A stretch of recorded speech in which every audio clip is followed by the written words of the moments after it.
Hi, I'm Captain Mike, and I thought I'd do something seasonal, slightly out of season. Therefore, I have named this video Christmas in July. Yeah, I know that's not very original. It's been used before, but it is July here in Georgia, and I guess the rest of the world. And I couldn't come up with a better title for the subject of this video, which is Christmas trees, ceramic Christmas trees. This is one of the things I took on this year, and I've run into a lot of problems. This is a project with a very steep learning curve, in my opinion. If you're not really familiar with ceramics and you purchase one of these Christmas tree molds and you dive into it, you're going to have issues unless you have someone who can show you what you need to know to get these things to come out. And I'm going to attempt to do that. Now, I didn't have anybody to show me, and I had to make all the mistakes myself. Not a problem, I'm used to that too. So let's get on with things you need to know about casting ceramic Christmas trees. And we'll start with the molds. Here is what we're going to be dealing with. And I'll show you a couple of the things we're going to address right now. The lighting on these things. Now, I'm going to address this, and then we'll start with the molds. There are some issues that you're going to have to run into real quick when you're dealing with these Christmas trees, and that's some of the lights don't work quite like they're supposed to, and the reason for that is there are plugs didn't quite go down all the way here.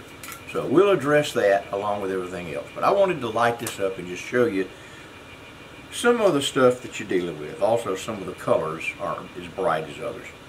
But this is what you're after: a ceramic Christmas tree. So let's get some molds out here and let me talk about molds just a little bit. I have two size trees, two different trees here. This is the first mold, or tree that I've got molds for, and it's a smaller tree, and not the smallest, but it's smaller than this one here, and I like it better, but I was persuaded to, at a show they had one of these on display, all finished up, gussied up nice and pretty, and I was convinced that this little Douglas fir is what I needed. And I don't like it as well, but it is a pretty tree. And it's a little bit larger than this, and it takes a little bit more slip, it weighs a little bit more, the mold weighs a little bit more, and all of the branches, as you can see, protrude out at odd angles a lot more. They extrude out a lot more. So that's the difference in these. We're going to talk about this one right here because they're both the same. This was a little harder to unmold, a little heavier. But this one here is the mold I'm going to show you and the problems with that mold that I have had, and then I may come back to this for something, I may not. And y'all excuse me too if I bounce around from one thing in this video to another, because there's a lot of stuff to cover and sometimes I forget, and when I'm talking about one aspect of this video, something comes to mind.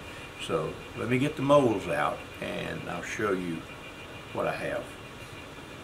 I know more than one company makes these molds, but I would imagine that they're all similar, and so the information I'm going to give you is based on my molds, and none of the things that I say that relate to problems I have are by any means being disrespectful to this company or knocking this company or any other company. This is just nature of the beast, problems that you're going to have as you learn to use these molds.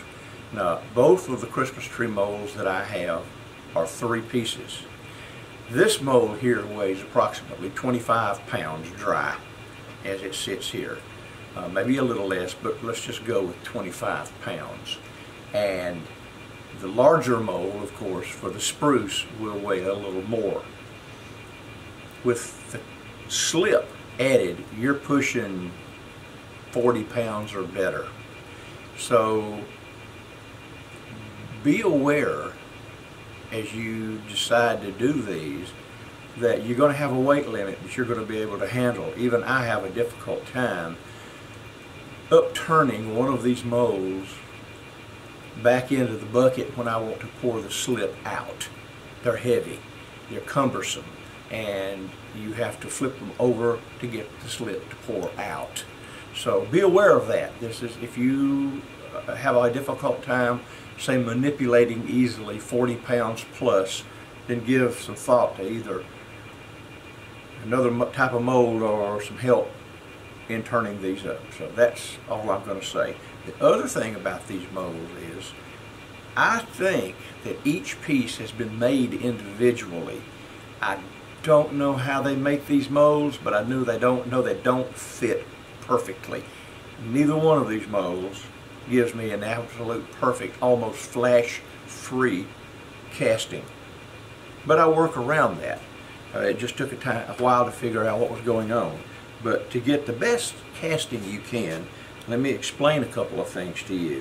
First, you need to have the right equipment, and let's get this around here where it needs to be. I'm being very careful with these things because it doesn't take much to knock a chunk of plaster off of them, and then you've got more issues to deal with. As I said, they go together pretty good, but it just doesn't seem to me, I get a lot of flash. And on this mold, it developed after about the second or third time I cast it. Up here, there was obviously a void, and when I poured slip in it, it poured out profusely. I know you're going to say, well, clean it well. Trust me, I cleaned it well. There were no debris, there were no obstructions on any of the faces. It just developed that. I fix it by sticking modeling clay right here, this little Y that you up here on top. I just put modeling clay on top of it, mash it down good. When I turn it over, put the slip in it, it does not, it doesn't leak anymore. Now, you're going to be tempted, if you're not a veteran slip caster and you haven't used big molds before, you've got a lot of little molds, you may be tempted to want to use rubber bands on these things. I've got them great different sizes, and you can stretch them out and put them over it, and you can put any number. But trust me, if you use these rubber bands on these great big molds, you're going to learn a really nice lesson about hydrostatic pressure. Just that slip you put in there, a couple of gallons, is going to force the joints apart, and you're going to have slip all over the place. What you are going to have when you order these, if you don't already have these, and as I said, this video is for people who haven't done this before. You guys and gals that have done this, then you know all about it, okay? You're going to need to get you some of these straps. You can get them from your ceramic dealer, you can get them off of eBay, you can get them off of Amazon, you can get them wherever you want. I have about 4 different sizes. Just make sure you get the size. I use the green ones and the red ones mostly. The red ones are a little longer than the green ones. But these are what you're going to have when you're casting big stuff, whether it's a Christmas tree, whether it's, no matter what it is. If it's holding a lot of slip, you need to have these straps, and they're really simple. You put them on, and this may not be the best place to show you, but I will. You just flip them over like that, and they lock that, and you can turn it over, and you can do the other end. I use 2 straps. Seems to be fine. I don't need one in the middle, but you can put one. If you feel comfortable with 3, by all means use 3 straps. And that is really the most important thing as you learn to cast in these. Don't use the rubber bands. You'll be tempted because it's faster. You probably already have them. And so when you get the the bands on them. Just go ahead and you can flip it up. I'll go ahead and do this because I can cut it out if I want to. So we'll just go ahead and do this right quick because it doesn't really matter one way or another. It may be helpful to somebody and it may not, but we'll see. We will see. I'll show you how we can turn it up anyway.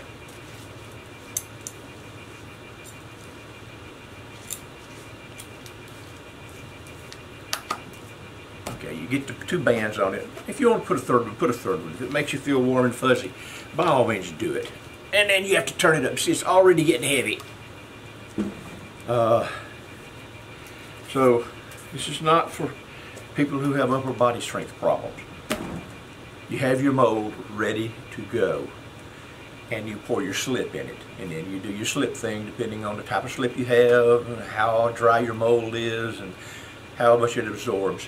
I place this particular mold in a big pan so that if it chooses to leak a little, it leaks into the pan and it doesn't leak onto my table, which doesn't matter. It's neither here nor there, but it's just a tip.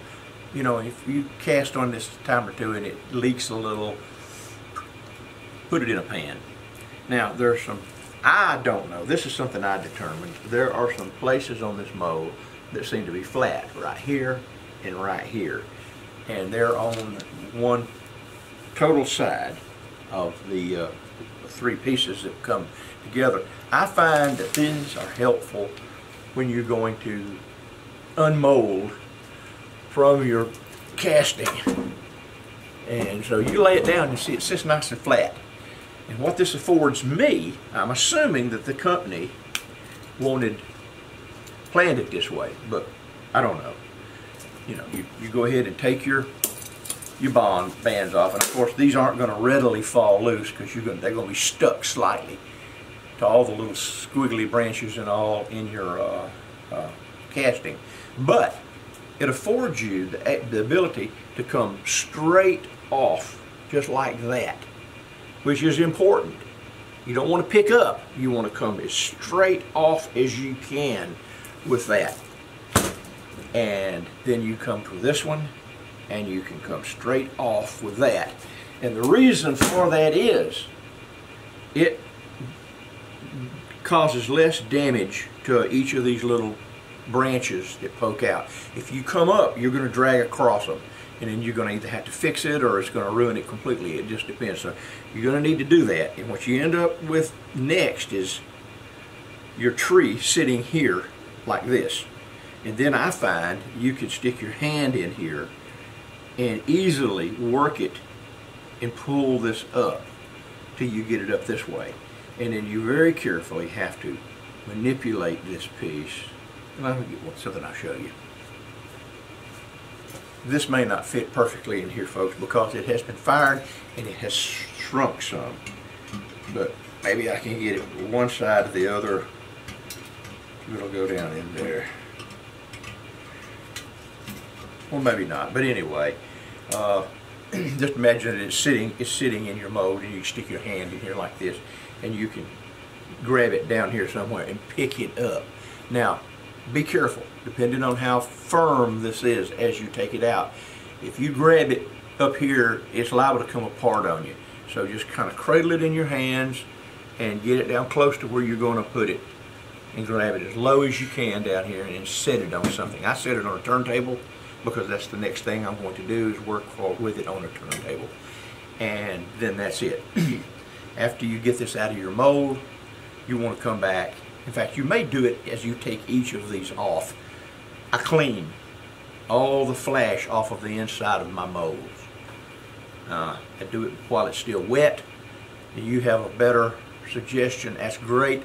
I don't like to immerse these in water. It takes them longer before I can run another casting. So I just carefully pull all of the flash that sticks to the inside of this mold, and it's usually quite a bit, get it all cleaned up and put them aside. And that's pretty much it. You set this thing, the next thing we're going to do is we're going to put the holes for the lights in it. Now you have cast your Christmas tree and you have successfully gotten it out of the mold and placed it on your turntable. Now I understand that this is a bisqued Christmas tree. I do not have one that just came out of the mold. Should have, but I don't. We'll use this one and we will sort of just kind of pretend on some of the stuff, okay? Once it comes out of the mold, it's going to be rather mushy if you're not careful. It hasn't turned to true leather hard yet, or somewhere between leather hard and coming out of the mold. That's a point you're going to have to determine based on how you like to work with your clay. You are going to be first faced with getting the flash off, and there'll be 3 areas on this that has flash. And I generally take an X-Acto knife, or I take a tool like this, and I carefully take the flash off as best I can. You all know you have to do that anyway on everything that comes out of a mold. But once I get it scraped, I take a damp sponge and I go down it the first time I use the sponge, and I clean up the marks and make them blend as best I can. Standard procedure, you all know that. So once that has done, you have to be very careful and not let this thing get too hard on you. You make it work best on this next step with leather hard. You might want to be above leather hard at some degree, but the next thing you're going to have to do is poke your holes in here. And you do not want to do this after it's fired. You do not want to do this while it has become greenware and it's past leather hard. Trust me, you don't want to. If you have all the patience in the world, then you might very well work with little Dremels and work your way up with each hole and take forever to drill these holes. Don't do that unless you just really have to do it that way. What I do, first thing you're going to do is cut off the top of this just a little so that you have a flat area to work with on the very top. Now I have tools that I made. You can buy tools like this, all different kinds of sizes, which are designed to poke holes in clay. I couldn't get the size I wanted, so I ordered a set of brass tubes. Got them on Amazon. They're not very expensive, and you can pick out the size hole you want to poke using these. I chose these 2, and as you can see, I kind of made a little point on them with my grinder. Not a big deal, you can do it. It makes them start the hole and cut easier. Now, I don't use this bigger one, as much as I used to. Whoops, I had something fall out of it. More dry clay. But I did make it, and I have used it on occasion, but we'll get to that in a minute on this hole up here. I like this size right here, which is the size that works really great for these. It's slightly bigger. It's just a little bit bigger, but you'll have to determine what size you want to use. I think this one is too big, even though there's going to be 2 shrinkages on this. It's going to shrink the first time as it dries. It's going to shrink the second time. Actually 3 times. It's going to shrink a little as it dries. It's going to shrink a little when you bisque it. And it's going to shrink a little bit more when you glaze it, but not a lot when you glaze it. But you do have different size holes that you'll need to be aware of. I knew this thing was going to run along. On your stars, I have 3 different size stars. See the ends on those? They're all 3 different sizes. And I like this one. The little one looks a little bit too small to me. This one just looks a little bit too big to me. But you determine that. This one works good for the hole in the top. You may very well have to use this for that. and you poke your hole with the bigger one, and then you poke it all the way through. Now I'm going to back up. I told you I was going to back up. When you're slip casting these things and you decide it's time to pour the slip out, I turn mine upside down on a 5-gallon bucket that I keep my slip in, and I let it sit there for a while so that it actually starts to set up a little bit on the inside, to dry just a little bit. The reason is, if you flip the mold back up, oriented as you would when you pour your slip in, you're going to get a lot of slip settle right here. A lot of slip. And when you go to poke your hole in there, it's going to be hard to do, because you've got to go all the way through all that settles. It also affects the light that comes out the top. You want this to be as thin up here as you can possibly make it. So experiment with that, be aware of that, and then you can act accordingly. Now, once you've poked it all the way through, again, it's important that you do this while it's still soft, because if it gets hard and you start poking it here, it's going to split. Every time it's going to split right here. Unless you just take care and just slowly do this. I don't have all this time in the world to do this. I try to take what's necessary to do a good job, but you don't want to make it tough on yourself. So you've got the plug out of this, and you now are going to move down to these. And it's just really simple. You have got to determine, on this tree it's not too hard. On the fir, it's not as clear where you want to put your holes. So you have to kind of guess where you'd like to have lights in your tree. But on this one, you just start up here, and I go at this angle right here. You can go at whatever angle suits you, and you go straight down through. Push it all the way through, and you'll get sometimes you'll get the plug in here, sometimes the plug will stay in here. But I push this all the way through until I feel it go through, turn it and pull it out. And if the plug didn't come out with it, and usually if the plug did come out with it, I have a stick ready, and I take the stick. We'll use a smaller stick. This one will go before it starts to shrink. Okay, you'll take your stick and you'll poke it, and you'll poke that plug, and you'll hear it fall. You'll feel it, and you'll hear it fall down to the bottom. Okay, if you don't do that, you're going to have to come back sooner or later and knock that plug out, or drill it out, or whatever you're going to do. And trust me, you will forget some of them. There'll be some holes like this hole right here, and whether you can see it, it is way too small. It'll have to be drilled out. It's where, I missed it. You miss some like this that have a little waste in them, and you have to go back and you have to clean them up. It's best to clean them up while it is less than leather hard, or when you first poke your hose. Again, I get carried completely away, and I'm moving from one project to another, and I don't do it as well as I should. See, this one here barely goes in there. You have to twist it, and you want to make sure all your holes are big enough to accept your lights. Actually a little bigger, because it's going to shrink. Now, once you've done that, you're ready pretty much to do the final cleaning on it. But let me stop right here and mention that all of these lights, they come out of some kind of a mold themselves, and they'll have a little piece of flash running across each side. And if you have a little difficulty with it, your light's not going in there when you finish it, then you can take an X-Acto knife. I think mine's on the floor.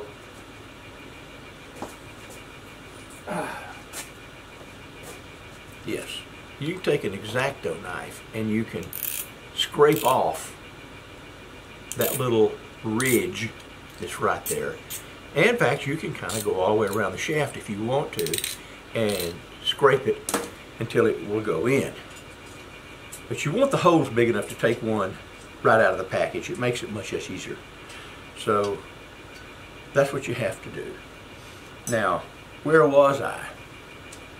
Oh yeah, we've got this thing.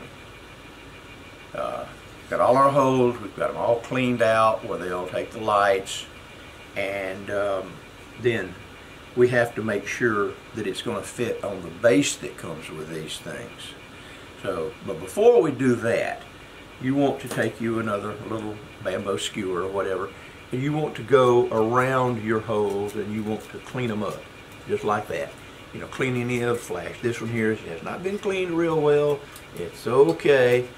But you'll clean it all out before you fire it. Once you get that done, the next thing you want to do is you want to clean the bottom, and you want to make sure that hole right there is big enough that it's going to fit on the base. Let me go get the bases.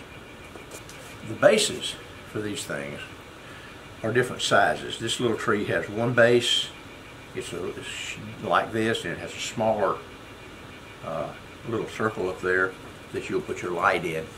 And the bigger spruce has a bigger base with a bigger retaining ring on the top, if you will.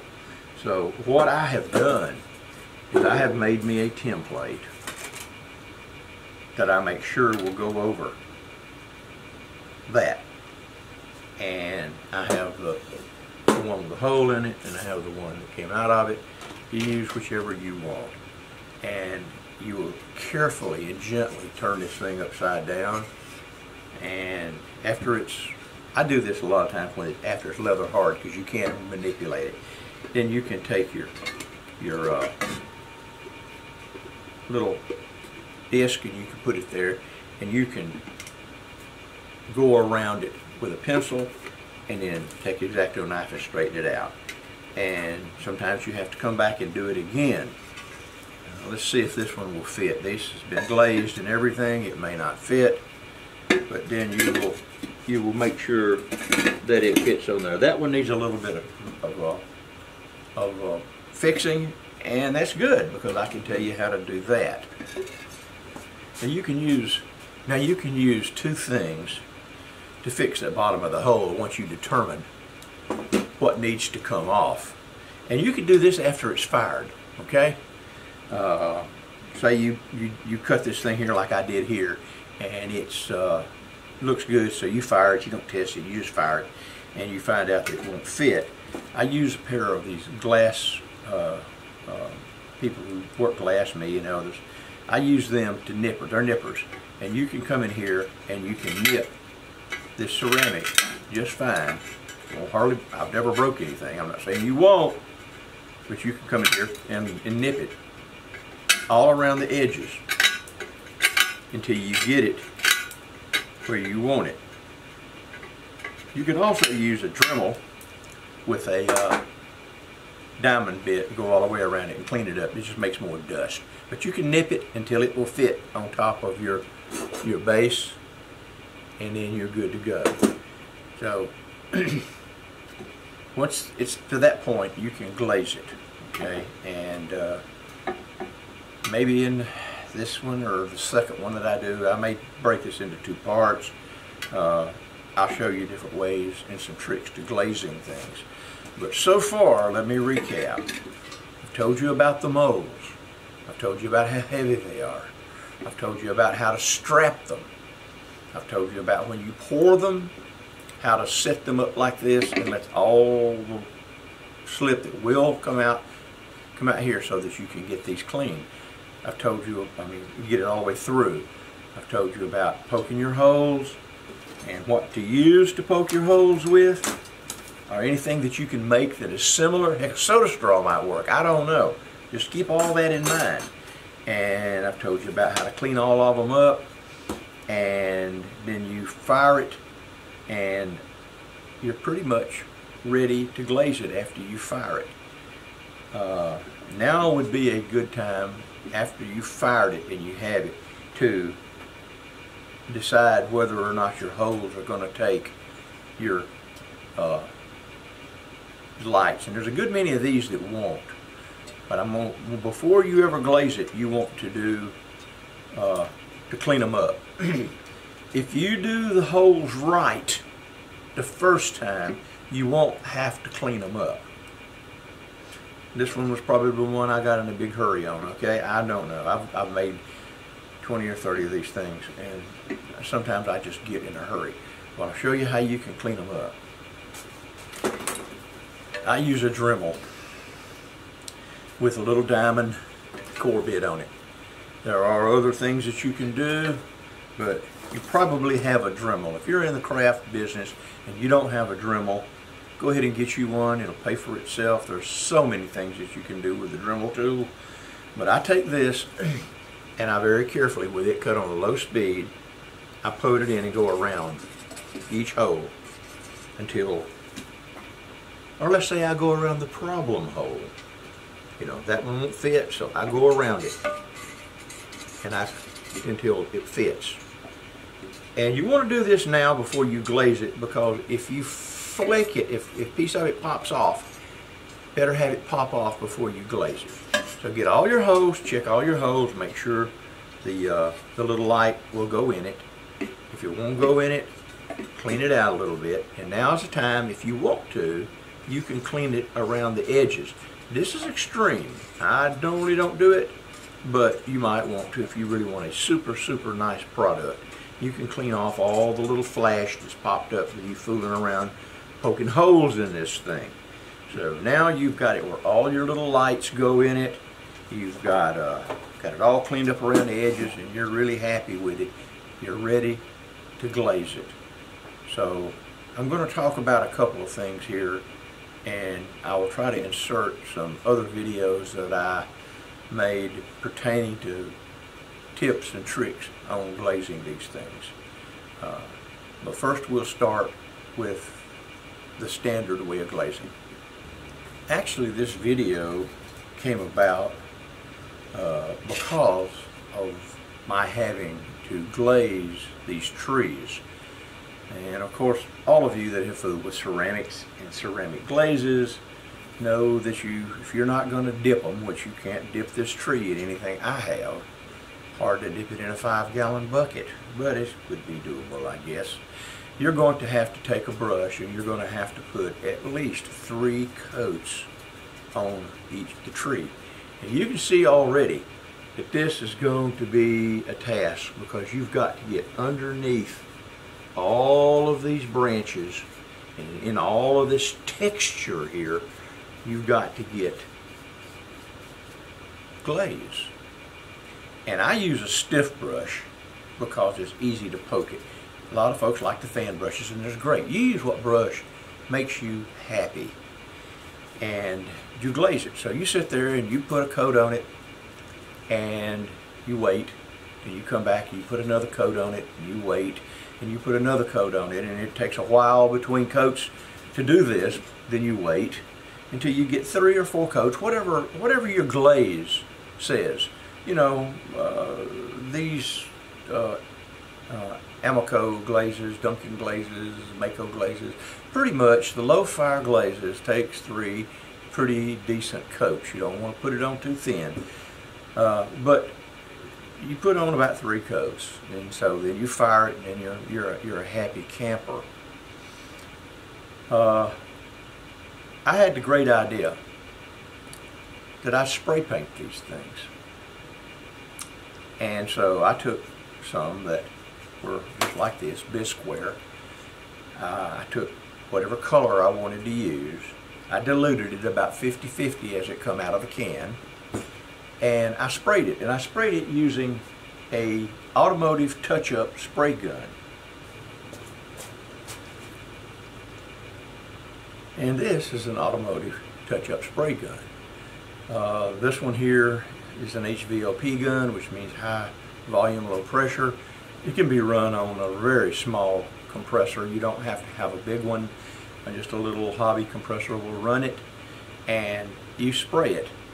I find that one of these full of paint does a pretty good job.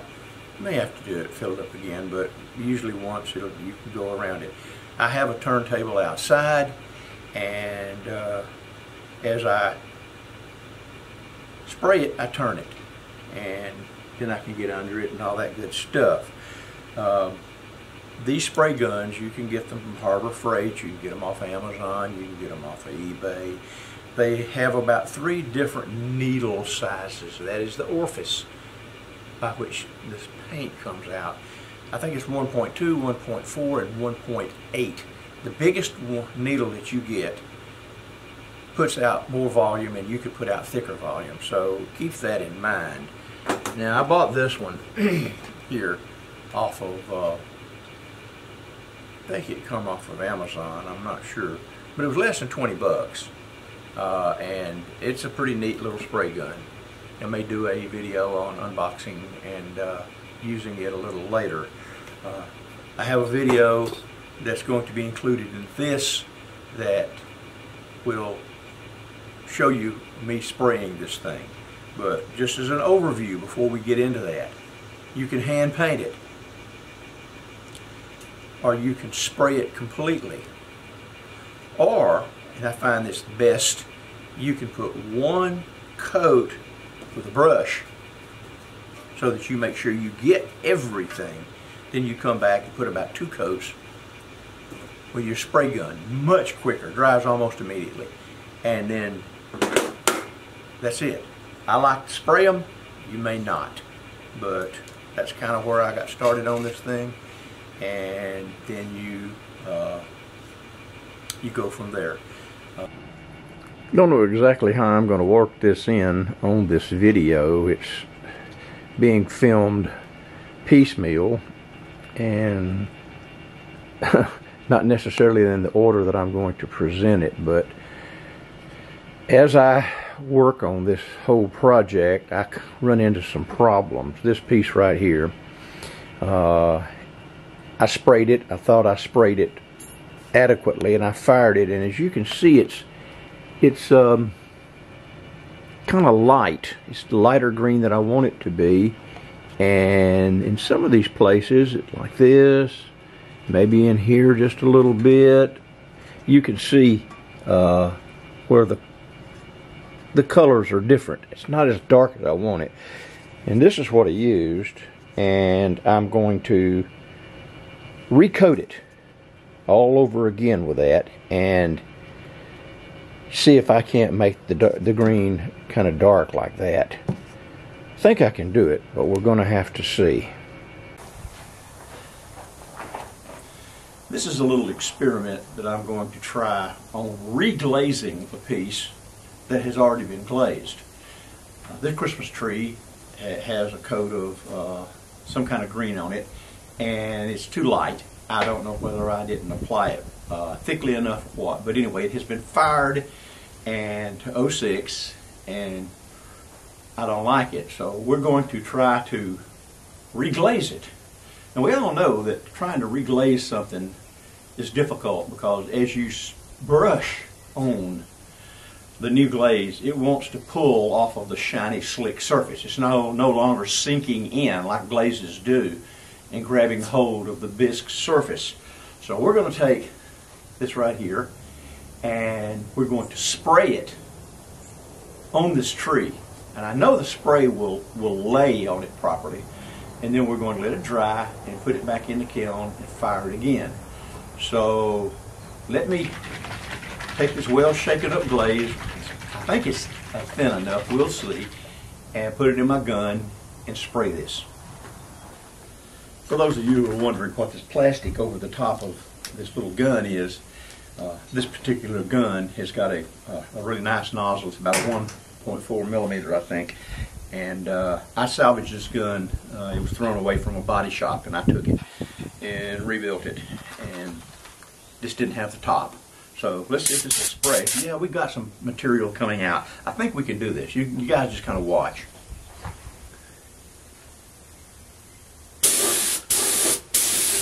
Oh yeah, that's covering real good. Now, it looks red, but that's the way most green glazes look. They look green. And you have to be really careful while doing this, because it will want to run with you. Now, today is a rather cool day in the neighborhood, but we have a little wind, so I expect it to dry pretty quick.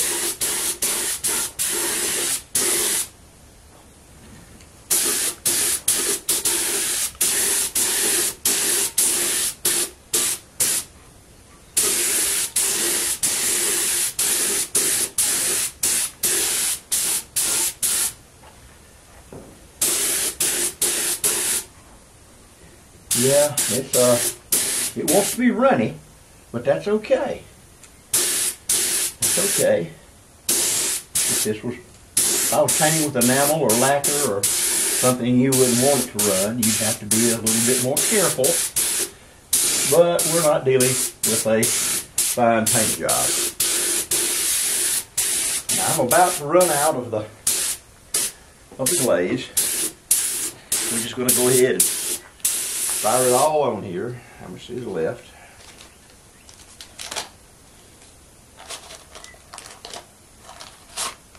I got a little more than I thought.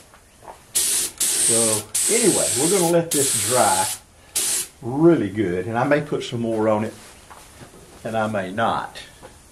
But you all guys see what I'm doing here, and we will fire it again and see what the results are. Well, here is the Christmas tree after I resprayed it and put it in the kiln. And as you can see, it turned out pretty good. It's a little darker. I could have used a darker green, I guess. Anytime you spray these things and you haven't done it before, you are going to have to deal with the results and adjust from there. But I'm pleased with this. This color is acceptable, and I will call this little experiment successful.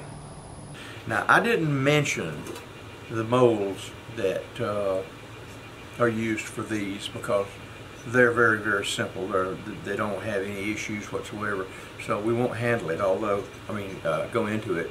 Although, you know, you'll just remember while it's still wet or malleable is to drill your holes, cut your holes.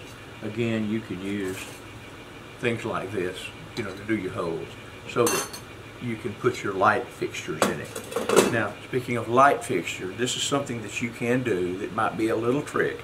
Haven't used it yet, but if you want to kind of find out whether all of your stuff is lit up properly, put your tree, after you've done all the, I'd do this before I glazed it, and then turn the light on. If I can turn the light on, it should turn on. Okay. And then you can look each and every hole and see if there's an obstruction. If there is, poke it out. A lot of times you can just take the obstruction out from the bottom inside with your finger. It'll just be a little plug that's hung on the edge and it'll break loose. That's one way right there to check all of your holes to make sure that it's going to light and you get through with it. Just a tip. Now, to recap really quick is make sure that after you've cast this thing, make sure that first that you can handle the molds full of glaze or you're going to be in a mess. I have help to help you turn them up and drain them out. Then after they are, before they're leather hard or at whatever point you desire, poke your holes for your lights. Make them bigger than this because they're going to shrink. If you make it where this goes into a wet clay hole, it's not going to make it when you get past glazing. It's going to be shrunk up. So make sure that'll take some experimentation on your part. And get your holes poked, clean it up, then check it to make sure you can fire it and then check it to make sure that all your obstructions are out. You can do that before you fire it too. The more you handle this thing in a dried clay state, the more accidents you're going to have. You're going to, especially this particular model, you're going to break these off. I picked one of them up like this. It was dry, completely dry, and I was going to put it in the kiln. I had it supported on the bottom. I have a large kiln. As I bent over to ease this down, I turned my hand out, took my hand out, and it just collapsed. It exploded. You don't want to know what I said. But I cleaned all the clay up and took that as a lesson learned. So that's it. Spray gun if you want one. All your little tools that you're going to need. And have at it. It's a learning process. And if I can help you in anything, if I have not covered something, which I'm sure I have forgotten something, but it occurs to you then by all means, make a comment below and ask me. And if I have not experienced that, I will research it a little bit for you and see if we can find a fix. If you have a solution to any of my problems, or if you've made these Christmas trees in the past and you're an expert at it, I'm always open for advice. So with that said, I'm Captain Mike, and this is my video on Christmas in July and these swell little Christmas trees. Thank y'all for watching. I'm Captain Mike, and I'm out of here.